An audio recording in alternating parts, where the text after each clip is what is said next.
கர்த்தராகிய இயேசு கிறிஸ்துவின் நாமத்திலே வாழ்த்துதல் சொல்லி, இந்த நேரத்திலே நம்முடைய எண்ணத்திலே இந்த பாபெல் கோபுரத்தைப் போல நம்முடைய எண்ணங்கள் இருக்கிறதா? குழப்பங்கள் நிறைந்த எண்ணங்கள், பிரச்சனைகள், துன்பங்கள், துயரங்கள் இருக்கிறதா?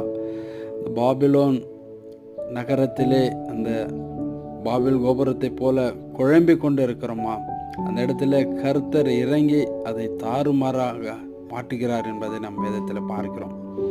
அப்படியே அந்த கால வேளையில் நம்முடைய மனதில் இருக்க கலக்கங்கள், கவலைகள், குழப்பம் என்ன அந்த பாபேலை தாறுமாற ஆக்க கர்த்தர் சித்தமாக இருக்கிறார். ஆகவே என் அன்பு சகோதர சகோதரிகளே, கர்த்தராகிய இயேசு கிறிஸ்துவன் அண்டையில் வாருங்கள். அவர் நம்மை வழிநடத்த வல்லவராக இருக்கிறார். ஆமென், ஆமென்.